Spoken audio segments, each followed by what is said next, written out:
What's going on, guys? This is United WWE coming at you another video, and after a very disappointing WWE Fastlane, I think every WWE fan in the world was really disappointed with WWE Fastlane. And you know, there's really high expectations for Monday Night Raw. You know, they're trying to build up rivalries, feuds, building up to Wrestlemania 32, and my God, did they blow it out of the water last night. What a Monday Night Raw, guys. From start to finish, you know, I was just glued to the screen. I was so into this Monday Night Raw. It actually felt like an Attitude Era Monday Night Raw. Like, holy shit.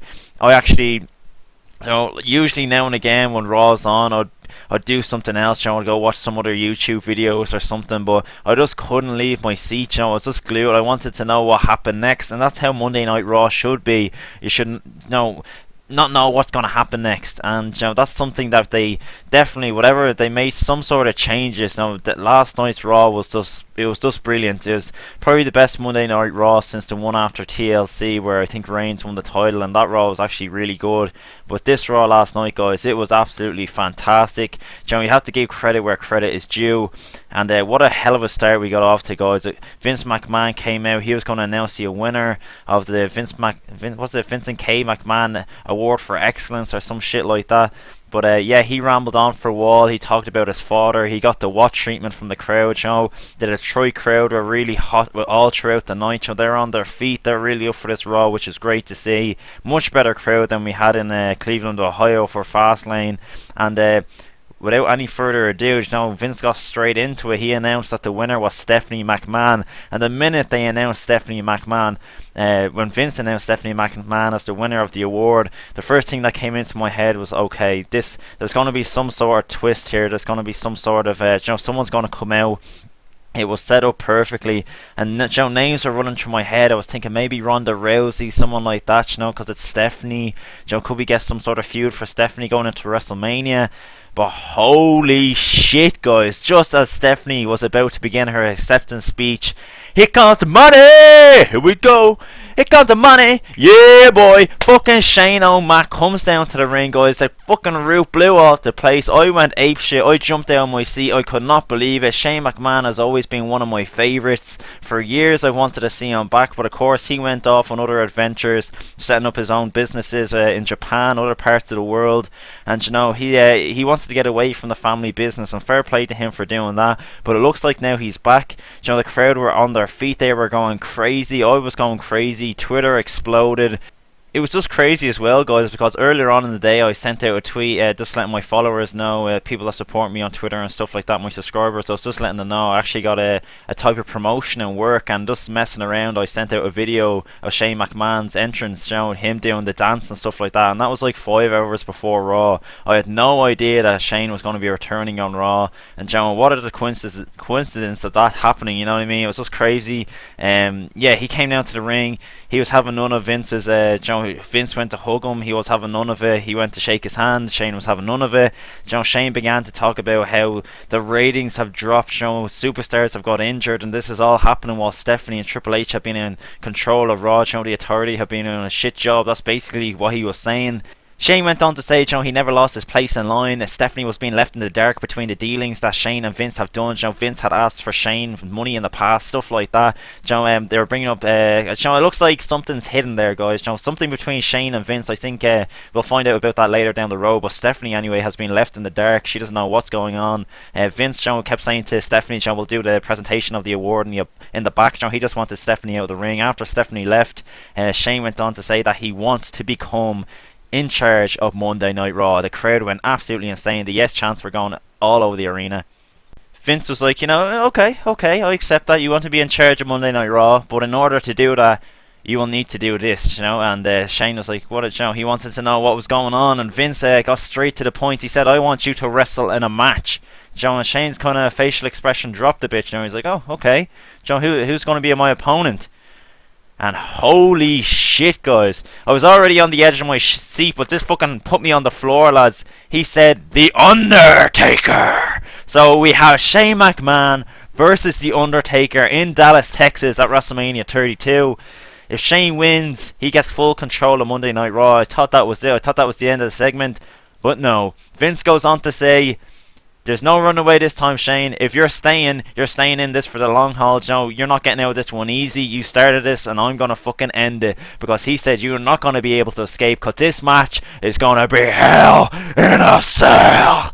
Yeah, that was an okay impersonation of Vince. It was okay. But yeah, guys, Shane McMahon versus The Undertaker inside a Hell in a Cell. Holy shit! I could not believe it. I was in shock. Joe, this is just a match that nobody saw coming. And I was actually surprised on Twitter. Some people were shitting all over this. They're like, this isn't a match we want to see. But I was like, fucking hell, lads. You just got Shane McMahon versus The Undertaker inside a Hell in a Cell at WrestleMania 32. It's such a shock. Nobody saw this coming. It's like people get pissed off when they get shocked these days. They need to know what's happening, and that's not professional wrestling. Professional wrestling is at its best when you get you get a shock, you get a surprise, you don't know what's happening. But it's just the way wrestling is these days. People they don't know. They don't like to not be in the know. They need to know what's happening, when it's going to happen, and it's just annoying. I think this match will be.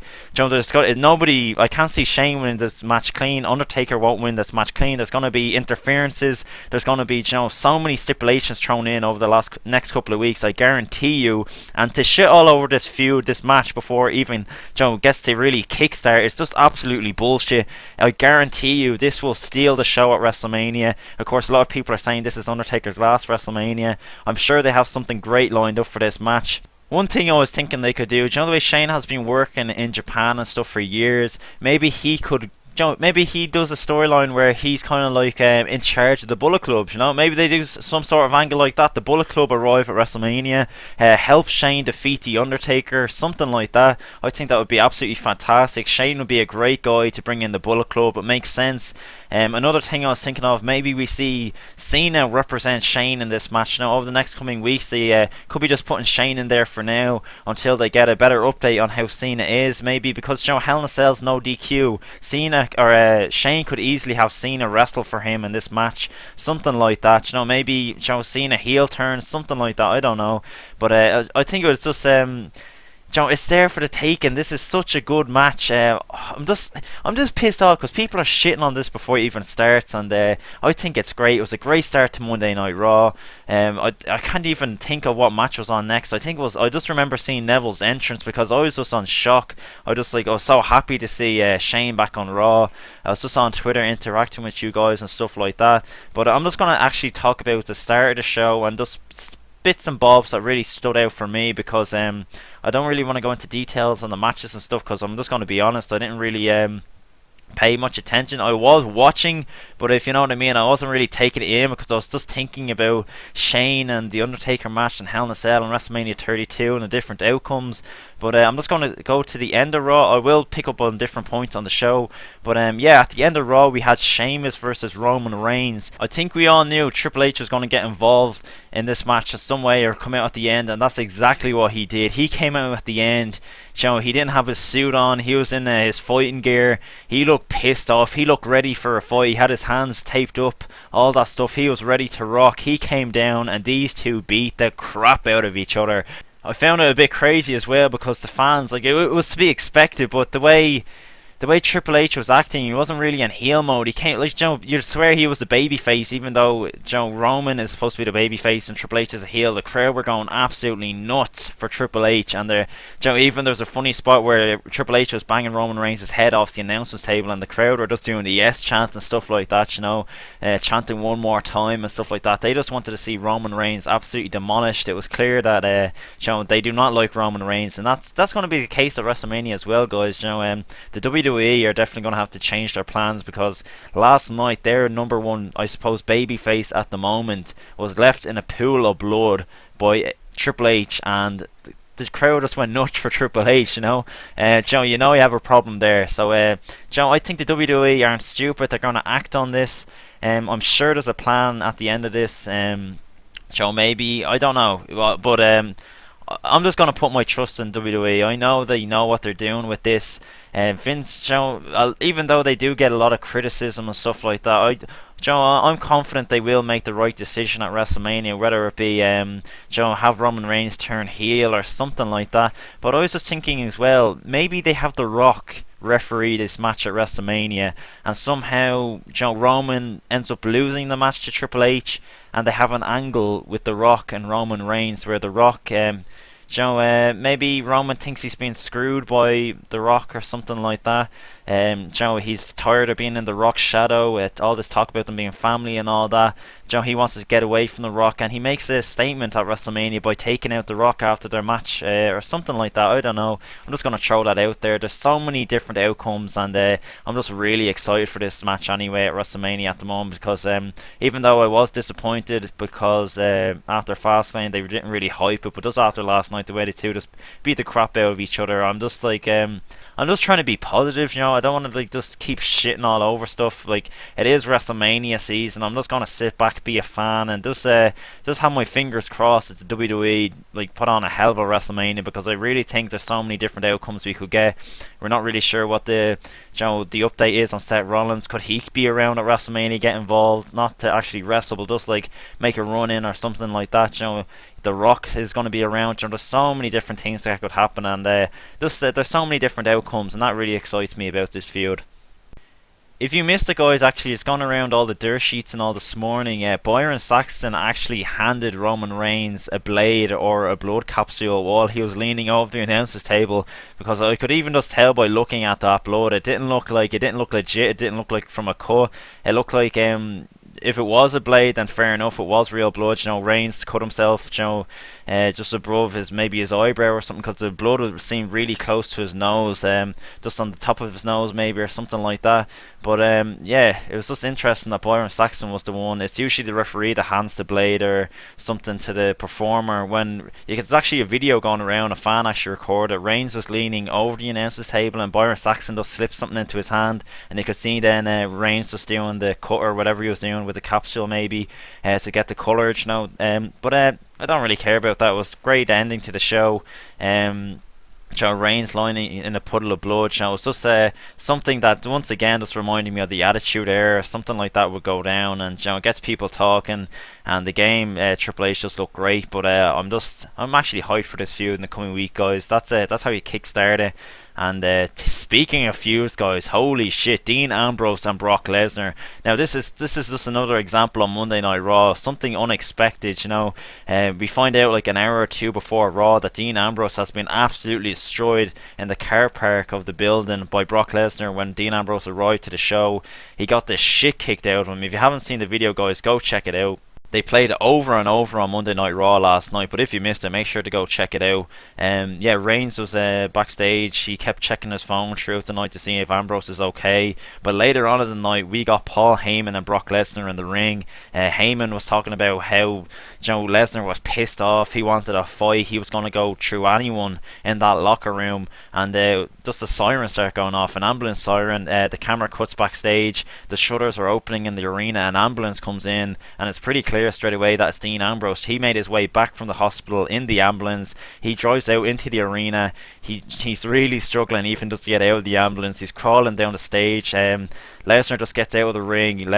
Ambrose is passed out on the floor. He's in too much pain to even get in the ring and stand up to Lesnar. He's passed out on the floor, so Lesnar just stands on his head and walks over him. The total sign of disrespect from Lesnar.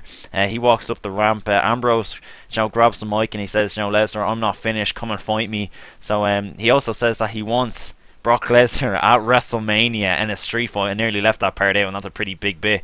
Lesnar just smirks at this, walks back down the ramp, grabs Ambrose like a rag doll and gives him an F5. The crowd go nuts. They start chanting one more time. Heyman gets down on his hands and knees, grabs the mic, looks at Ambrose and says, "We accept." So that's going down at WrestleMania, guys. Dean Ambrose versus Brock Lesnar in a street fight. I cannot wait for that match. It's gonna be off the chain. It's gonna be there's going to be a lot of blood in that match. I think these two are just going to beat the crap out of each other. I'm trying to think of what other things went down on Raw. We have some stuff with the Divas. Charlotte was teasing at Sasha Banks turning on Becky, stuff like that. But it was just the whole Shane McMahon thing and the Undertaker just really grabbed my attention throughout the night. I think I'm going to leave the review at that for now. I'm after making a lot of prediction and review videos over the last couple of days, so I think I'm just going to sit back and just just gonna see how things play out, guys. If you have any idea what is going to happen at WrestleMania 32, leave your comments down in the section below. I really cannot wait for this, guys. That's how you sell out a mania. That's how you get fans excited. As I said, people are pissing all over this Undertaker and Shane McMahon match. My message to them would be: sit back, relax, and take in the next 5 to 6 weeks on Monday Night Raw, and you will be fucking hyped for this match. And I still think there's a lot of shocks and surprises on the way in this match, and there's still a lot of matches to be announced at WrestleMania. So just be patient. I have all the confidence in the world WWE will get it right. And yeah, guys, thank you very much for watching this video. If you enjoyed, leave a like, subscribe if you're new to the channel, and yeah, Shane O'Mac's back, baby.